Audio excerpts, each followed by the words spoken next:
안녕하세요. 믿었음 가족 여러분. 오늘도 기도와 간구로 또 하나님의 선한 것들을 생각하고 행동하심으로 하나님의 평강이 여러분들 가운데 함께 하시기를, 여러분의 생각과 마음을 하나님의 평강이 지키시기를 기도합니다.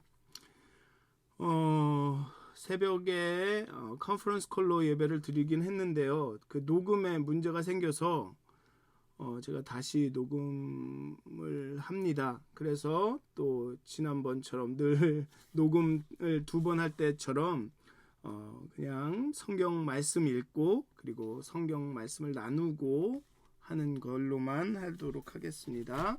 오늘 함께 나누실 말씀은 빌립보서 4장 10절에서 23절까지의 말씀입니다. 빌립보서 4장 10절에서 23절까지의 말씀입니다. 제가 봉독하도록 하겠습니다. 내가 주 안에서 크게 기뻐함은 너희가 나를 생각하던 것이 이제 다시 싹이 남이니 너희가 또한 이를 위하여 생각은 하였으나 기회가 없었느니라. 내가 궁핍함으로 말하는 것이 아니니라. 어떠한 형편에든지 나는 자족하기를 배웠노니 나는 비천에 처할 줄도 알고 풍부에 처할 줄도 알아. 모든 일 곧 배부름과 배고픔과 풍부와 궁핍에도 처할 줄 아는 일체의 비결을 배웠노라. 내게 능력 주시는 자 안에서 내가 모든 것을 할 수 있느니라.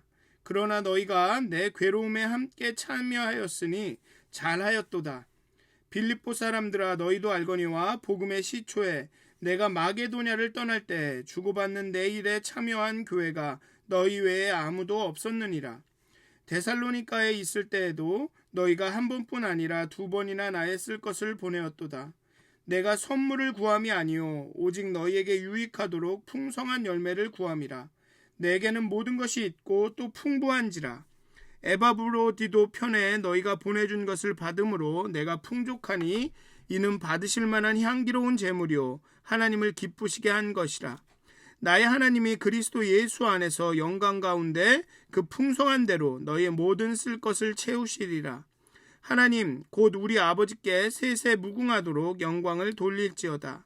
아멘. 그리스도 예수 안에 있는 성도에게 각각 문안하라. 나와 함께 있는 형제들이 너희에게 문안하고 모든 성도들이 너희에게 문안하되 특히 가이사의 집 사람들 중 몇이니라. 주 예수 그리스도의 은혜가 너의 심령에 있을지어다. 아멘.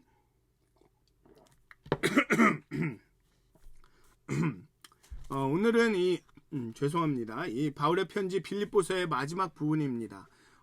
바울은 어떤 서신서의 시작이나 끝을 꼭 그리스도의 은혜와 평강이라는 단어를 꼭 언급을 하죠. 오늘 본문, 오늘의 빌립보서도 보면 늘 하나님의 기쁨과 평강과 은혜 이게 계속 됩니다. 그래서 그 빌립보 교회의 내적인 외적인 문제들에 대한 권면도 보면 한 마음을 품어라, 기도와 간구로 또 선한 것들을 생각하면서 행동하라.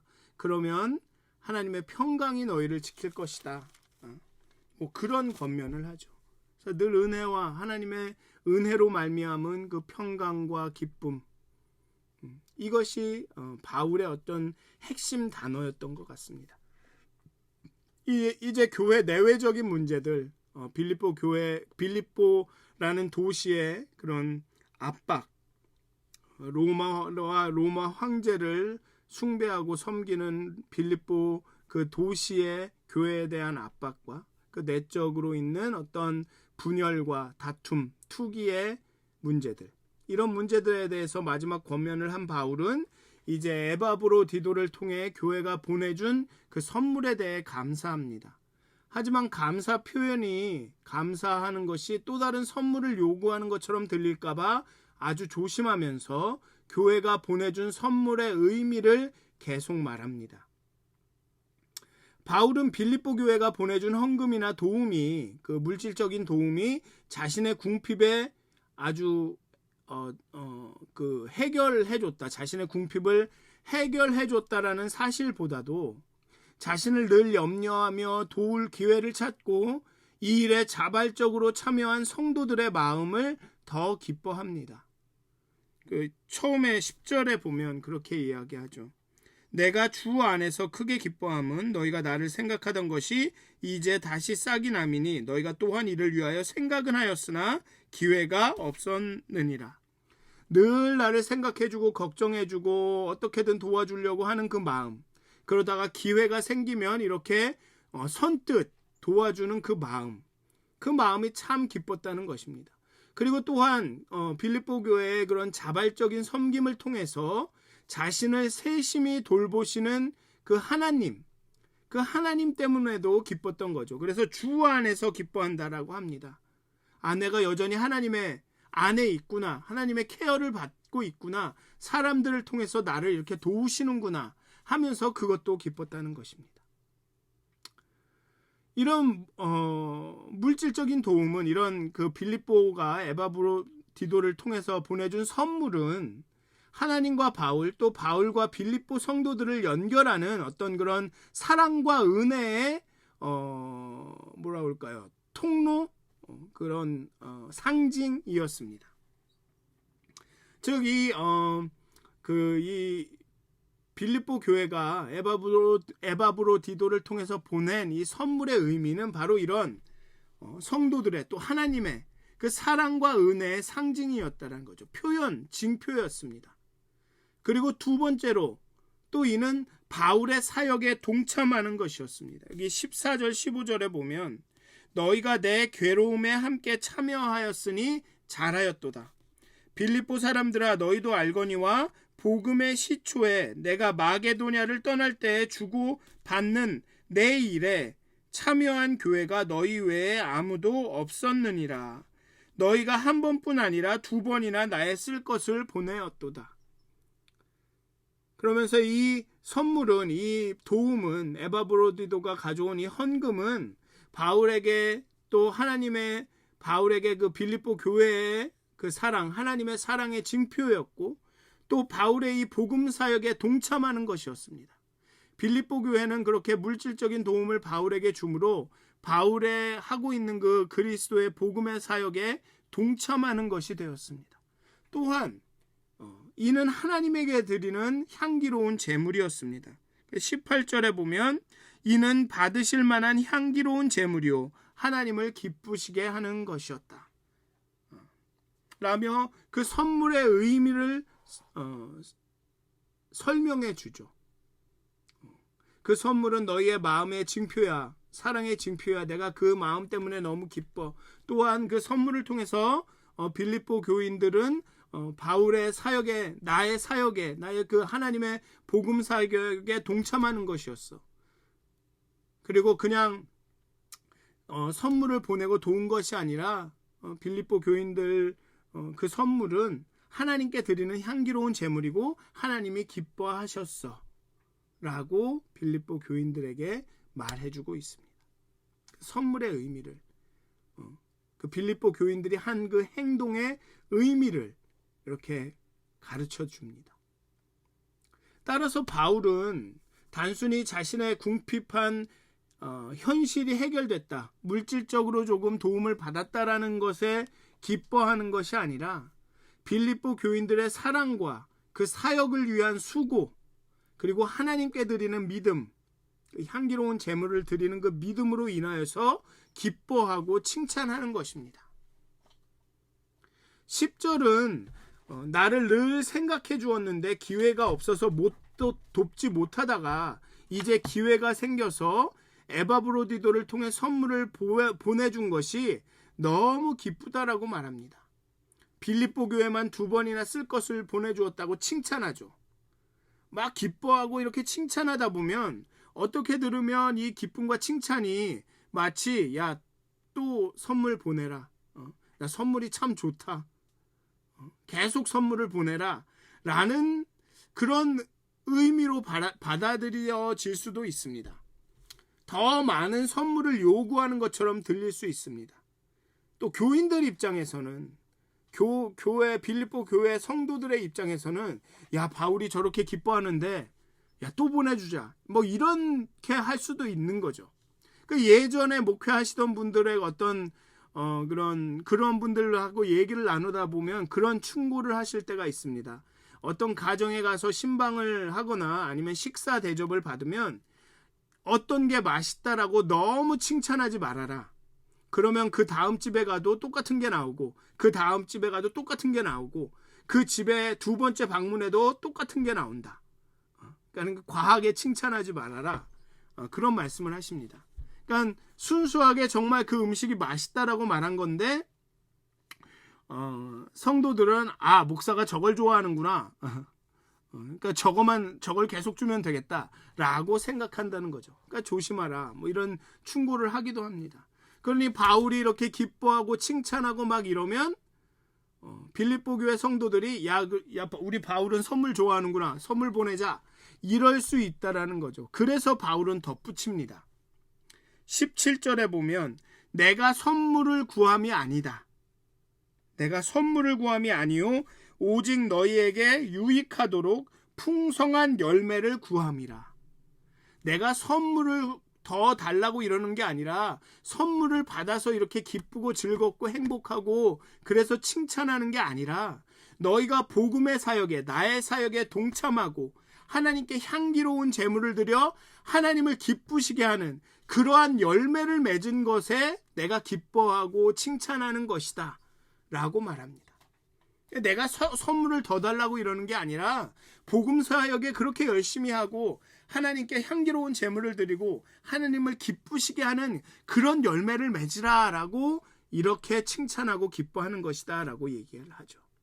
그리고 더 나아가서 그 앞부분에서는 나는 궁핍해서 이렇게 말하는 것이 아니다 라고 말합니다. 11절에 보면 내가 궁핍함으로 말하는 것이 아니다.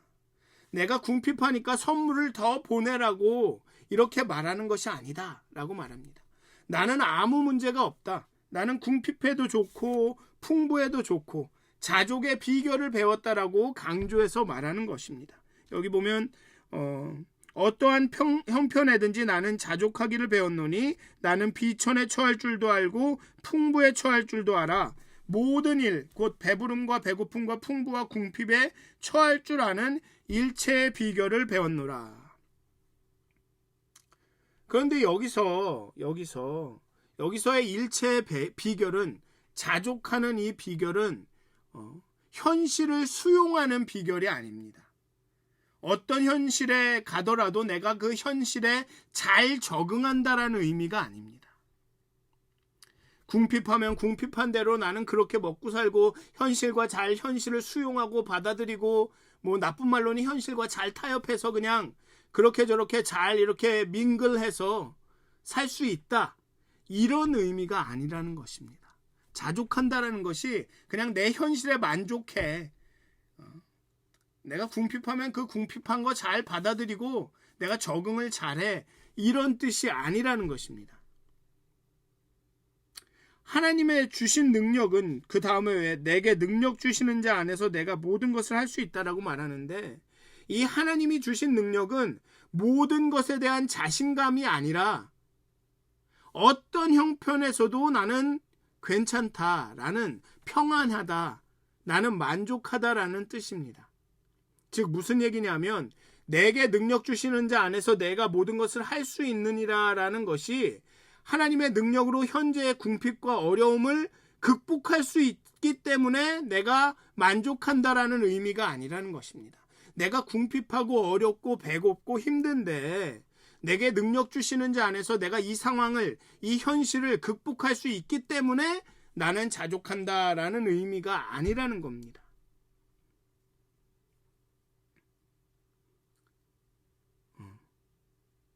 다시 말하면 만약에 그렇다면 만약에 여기서 내게 능력 주시는 자 안에서 내가 모든 것을 할 수 있다라는 그 말이 앞에 나온 그런 어떤 궁핍한 상황 그런 가운데에서도 내가 하나님의 능력으로 그 상황을 극복할 수 있다라는 뜻이었다면 풍부에 처해서 자족할 수 있다.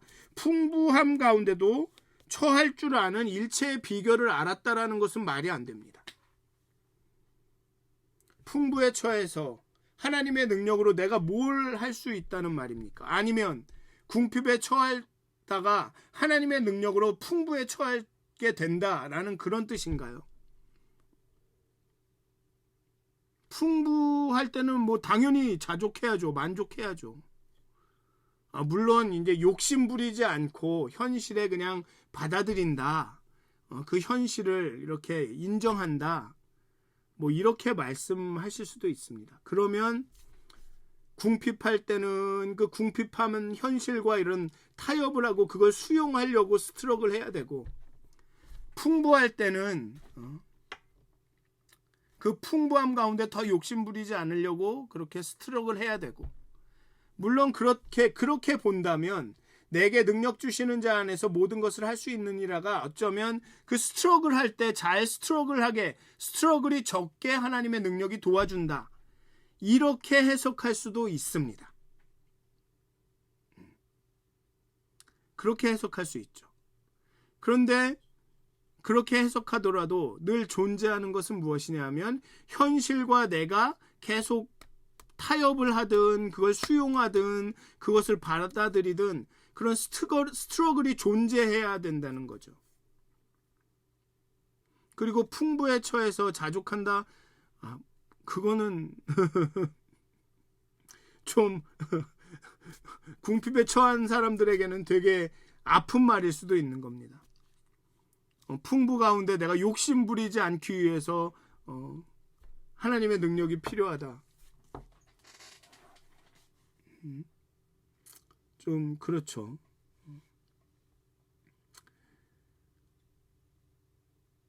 풍부에 그러니까 풍부에 처할 줄도 알고 비천에 처할 줄도 아는 이 모든 그 비결을 배웠다 라는 말은, 이 땅의 소유를, 있고 없음을, 비천하고 부유함을 우상처럼 받들지 않고 상대화할 수 있는 자족함입니다. 즉 그것과 상관없는 자족함입니다.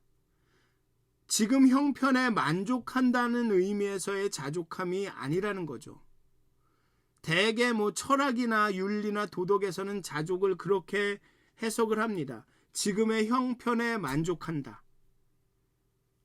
지금에 있는 현실을 수용한다. 그걸 자족함이라고 합니다. 그럼 다시 말씀드리지만, 그렇게 해석을 하면 어려운 형편에 있는 사람들이 그렇게 수용하고 자족한다라는 것은 굉장한 의미가 있습니다. 그런데 풍부에 있는 사람들이 지금 형편에 만족하고 자족한다라는 것은 누군가에게는 굉장한 좀 위선이나 아니면은 그런 걸로 보일 수가 있죠. 그러니까 즉 여기서의 자족은 내 형편에 만족한다라는 의미를 조금 더 뛰어넘습니다. 현재의 형편과 상관없이 하나님이 나와 함께 있는 것으로, 내가 예수 안에 있는 것으로 내가 만족한다라는 의미입니다. 즉 만족의 근원이 내가 현실을 잘 수용하느냐 아니냐, 내가 현실을 잘 받아들이냐 아니냐, 형편에 만족하느냐 아니냐에 있는 것이 아니라 하나님의 임재에 있다라는 것입니다. 내게 능력 주시는 자를 통해서가 아니라 내게 능력 주시는 자 안에서 내가 모든 것을 할 수 있다는 것입니다. 그분 안에서 가능하다는 거죠. 그분을 통해서 내가 그분이 능력을 주셔서 내가 현실을 잘 수용하고 현재 상황의 형편에 만족하게 된다라는 뜻이 아니라, 그분이 능력의 근원이고 그분 안에 거함으로, 그분의 능력이 내 안에 일함으로 그것만으로 내가 만족하다라는 것입니다. 내가 현실을 수용하고 말고 현재 형편에 만족하고 말고가 상관이 아니라, 하나님의 능력이 나로 하여금 현재의 형편을 만족하게, 현재의 형편을 잘 수용하게 만들어준다라는 게 아니라 하나님의 능력 자체로 만족하다라는 겁니다. 그게 그거 아니냐라고 말씀하시면 제가 딱히 이렇게 더 말씀을 드릴 수는 없지만, 약간의 미묘한 차이가 있습니다. 물론 하나님의 능력에 만족하게 되면 어떤 형편에도 잘 살 수 있는 겁니다.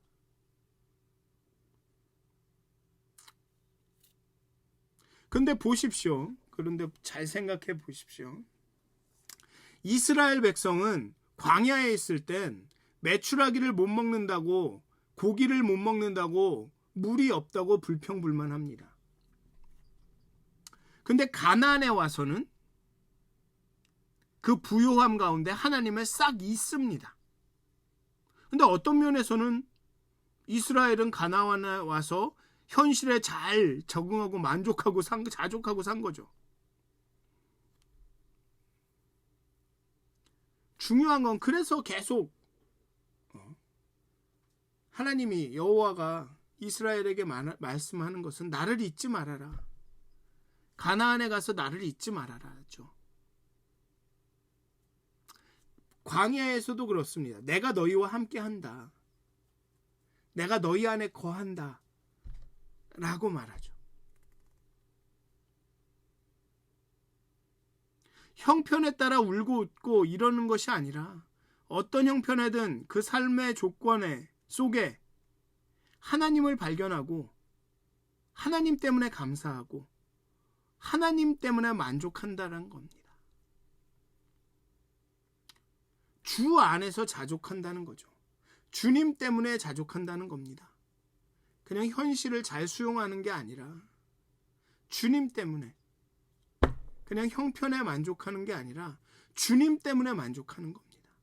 어떤 형편에도 나는 만족해가 아니라 주님 때문에, 어떤 형편에 있어도 나는 주님이 나의 만족함의 근거야.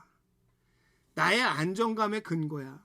주님이 나의 기쁨의 근거야. 주님이 나의 평안의 근거야. 그겁니다. 그겁니다. 그렇기 때문에 바울은 마지막에 주의 은혜가 너의 심령에 있을지어다로 편지를 마무리합니다. 왜냐하면 주의 은혜가 기쁨과 감사의 이유와 원천이고 어떤 형편에서든지 자족할 수 있는 비결이고 어그러지고 거스르는 세상 속에서도 복음에 합당하게 살아갈 수 있는 원동력입니다. 그렇기 때문에 그 은혜가 우리의 심령에 임하고 또 머물러야 하죠. 그 은혜가 우리의 안정감과 기쁨과 평안의 근거라고 이유라는 것입니다. 그렇기 때문에 우리가 기도하고 말씀 읽고 예배하는 겁니다. 하나님의 은혜가 끊이지 않기를, 하나님의 은혜가 계속 공급되기를, 하나님의 은혜가 우리 안에서 늘 흘러 넘치기를. 그래서 기도하고 성경을 읽고 예배하는 겁니다. 이게 돌을 닦고 수련하는 게 아닙니다. 다른 종교는 경전을 읽고 기도하고 하는 게 자기 수련이죠. 수양을 하는 겁니다. 그렇지만 기독교에서 기도하고 성경을 읽고 예배하는 이유는 하나님을 만나서 하나님의 은혜가, 하나님의 임재함이 계속 내 안에서 인식되기를, 하나님의 은혜가 계속 내 안에서 머물고 흘러 넘치기를 바라서 하는 일입니다. 왜냐, 그 하나님의 은혜에 우리의 기쁨과 평강과 만족과 안정의 이유와 근원이 있기 때문에 그렇습니다. 사랑하는 믿었은 가족 여러분, 주의 은혜가 여러분들 가운데 넘치시기를, 평강의 하나님이 여러분들과 동행하시기를, 기도와 간구를 통해서 선한 것을 생각하고 행동함을 통하면 그 평강이 여러분들의 마음을 지키고 그 평강의 하나님이 여러분들과 함께 하신다는 겁니다. 그렇게 되면 만족하고 기뻐하고 평안하다라는 거죠. 하나님이 함께 하실 때 내가 얼마나 현재를 잘 수용하고 형편에 상관없이 만족하냐, 이게 아니라 하나님 때문에 만족하는 겁니다. 사랑하는 믿었은 가족 여러분, 하나님의 은혜가 하나님으로 인하여서 하나님이 주시는 그 평강과 기쁨, 그 만족과 안정감이 오늘 하루 여러분들 가운데 임하시기를 주님의 이름으로 축원드립니다. 기도하시겠습니다. 하나님, 오직 우리의 안정감, 우리의 평안과 우리의 기쁨과 우리의 만족의 근원을 하나님께 두게 하여 주시옵소서. 그냥 현실에 잘 적응하는 것이 아니라 현실이 어쩐지 상관없이 하나님의 임재함 때문에, 하나님이 동행하시기 때문에 우리가 자족할 수 있게 하여 주시옵소서. 하나님 때문에 우리가 평안할 수 있도록, 평강의 하나님이 우리와 동행하시기 때문에, 그 평강이 우리의 생각과 마음을 지키시기 때문에 우리가 평안하게 하여 주시옵소서. 하나님이 우리의 기쁨이 되시기 때문에, 하나님과 교제하는 것이 우리에게 기쁨이기 때문에 우리가 기뻐하게 하여 주시옵소서. 하나님의 은혜가 우리 가운데, 그리스도의 은혜가 우리 가운데 있음으로 인해서 우리의 삶이 만족하고 안정되게 하여 주시옵소서. 그렇게 그리스도만 바라보며, 정말 바울이 그리스도와 그리스도께서 십자가에 죽으신 것 외에는 알지 않겠다라고 고백한 것처럼 정말 우리가 그리스도만 바라보고 살아가게 하여 주시옵소서. 감사합니다. 예수님의 이름으로 기도하였습니다. 아멘. 하늘에 계신 우리 아버지여, 이름이 거룩히 여김을 받으시오며 나라의 임하옵시며 뜻이 하늘에서 이루어진 것 같이 땅에서도 이루어지이다. 오늘 우리에게 일용할 양식을 주옵시고 우리가 우리에게 죄 진 자를 사하여 준 것 같이 우리의 죄를 사하여 주옵시고 우리를 시험에 들게 하지 마옵시고 다만 악에서 구하옵소서. 나라와 권세와 영광이 아버지께 영원히 싸움나이다. 아멘. 오늘도 행복한 하루가 되시기를, 정말 오늘도 하나님 안에서 하나님의 임재 가운데 만족하고 자족하고 평안하시고 기뻐하시는 하루가 되시기를 기도합니다.